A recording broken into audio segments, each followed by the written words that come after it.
నైరుతి రుతుపవనాలు ఏపీ తెలంగాణను తాకాయి. అరేబియా సముద్రంలో అనేక ప్రాంతాలు సహా ఇతర ప్రాంతాలకు రుతుపవనాలు విస్తరించాయి. రానున్న 3 రోజుల్లో మరిన్ని ప్రాంతాలకు రుతుపవనాలు విస్తరించనున్నట్లు వాతావరణ శాఖ తెలిపింది. మరో 2-3 రోజుల్లో రుతుపవనాలు రాష్ట్రమంతటా విస్తరించనున్న తరుణంలో రానున్న 4 రోజులు భారీ వర్షాలు ఉంటాయని వాతావరణ శాఖ తెలిపింది.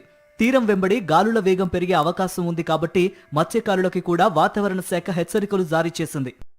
రుతుపవనాలు తెలుగు రాష్ట్రాలను తాకిన సమయంలోనే వాతావరణ శాఖ బిగ్ అలర్ట్ జారీ చేసింది. బంగాళాఖాతంలో అల్పపీడనం ఏర్పడుతుందని, ఇవాళ సాయంత్రానికి బలపడుతుందని అంచనా వేస్తోంది.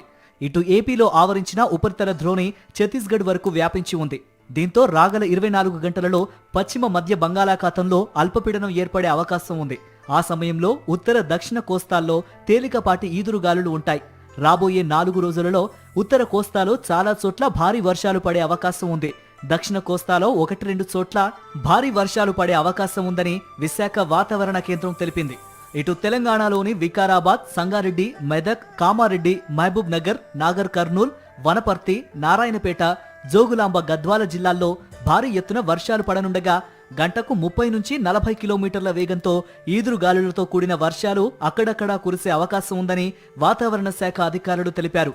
ఈదురుగాలులతో పాటు పిడుగులు పడే అవకాశం ఉండడంతో రైతులు అప్రమత్తంగా ఉండాలని సూచించారు.